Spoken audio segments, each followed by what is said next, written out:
Hi hello welcome to பாக்கி Karthik channel.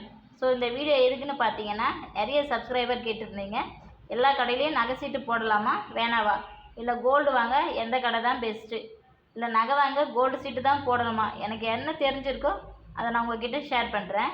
நீங்கள் கேட்டிருந்தீங்க எல்லா கடையிலையும் நகை சீட்டு போடலாமா வேணாவான்னு கேட்குறீங்க. எல்லா கடையிலையும் நகை சீட்டு போட நான் சொல்ல மாட்டேன். ஏதாவது ஒரு கடையை பார்த்து சூஸ் பண்ணிவிடுங்க. அந்த கடையில் no wastage, up to 18% wastage இல்லாமல் இருக்கான்னு பாருங்கள். ஸோ அந்த கடையில் நீங்கள் நகை சீட்டு போட்டிங்கன்னா வேஸ்டேஜ் இல்லாமல் 11 மாதம் கழித்து நீங்கள் நகையை எடுத்துக்கலாம். இந்த 50%, 75% இந்த மாதிரி வேஸ்டேஜ் நீங்கள் இருக்கிற மாதிரி போட்டிங்கன்னா கடைசியாக நம்ம பே பண்ணுற மாதிரி இருக்கும். ஸோ அதை யோசித்து நீங்கள் முடிவு பண்ணி போடுங்க. மற்றபடி பார்த்தீங்கன்னா எல்லா கடையிலையும் நகை சீட்டு போடணும்னு அவசியமே இல்லை.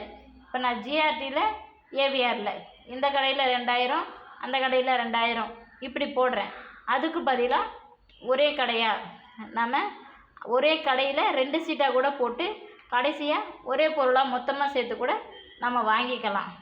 இப்போ கோல்டு வாங்க எந்த கடை தான் பெஸ்ட்டுன்னு கேட்குறீங்க. நீங்கள் ஒரு கடையை சூஸ் பண்ணிங்கன்னா அந்த கடை எத்தனை பிரான்ச் இருக்குது, எந்தெந்த ஊரில் இருக்குது, ட்ரஸ்டானதா எல்லாத்தையும் நீங்கள் செக் பண்ணி பாருங்கள். ஏன்னா இப்போ நிறைய கடையில் 916 நகையும் ஒழுங்காக தரமாட்டாங்க. அப்புறம் இந்த ஆக்சுவலி நம்பர்னு சொல்கிறாங்களே அந்த நம்பரை கூட நமக்கு சரியாக தரதில்லை.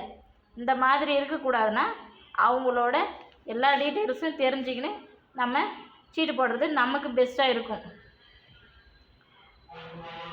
இப்போல்லாம் சின்ன சின்ன நகை கடையில் கூட நமக்கு நல்ல குவாலிட்டியான நகையே தராங்க. அந்த கடையை கூட நம்ம பார்த்து நகை சீட்டு போடலாம். அவங்களும் நமக்கு 916 நகையை தான் தராங்க. அங்கே செய்கூலி சேதாரம் கூட அந்தளவுக்கு பெருசாக இருக்காது. நீங்கள் அது கூட இல்லாமல் இருக்கான்னு செக் பண்ணிங்க. சில கடையிலலாம் ஜிஎஸ்டி கூட நமக்கு இல்லாமல் இருக்கும். அதெல்லாம் நீங்கள் பார்த்து போடலாம். ஸோ அப்படி பார்த்தீங்கன்னா மங்கள் அதில் நமக்கு ஜிஎஸ்டி கூட இல்லை. இந்த மாதிரி சின்ன சின்ன ஷாப்பில் போட்டால் நமக்கு பெனிஃபிட்டாக இருக்கும்.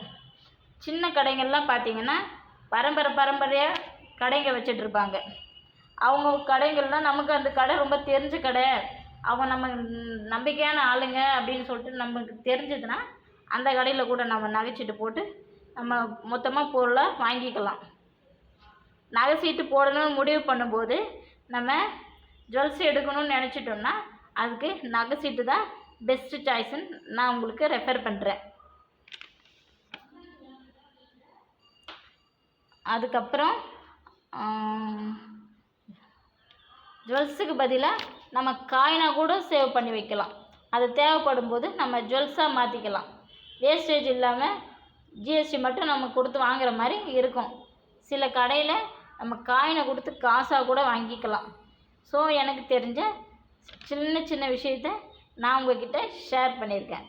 இது போல் யூஸ்ஃபுல்லான மெசேஜ் உங்களுக்கு வேணும்னா நம்மளோட சேனலை லைக் பண்ணுங்கள், ஷேர் பண்ணுங்கள், சப்ஸ்கிரைப் பண்ணுங்கள், மறக்காமல் ஃபாலோ பண்ணுங்கள்.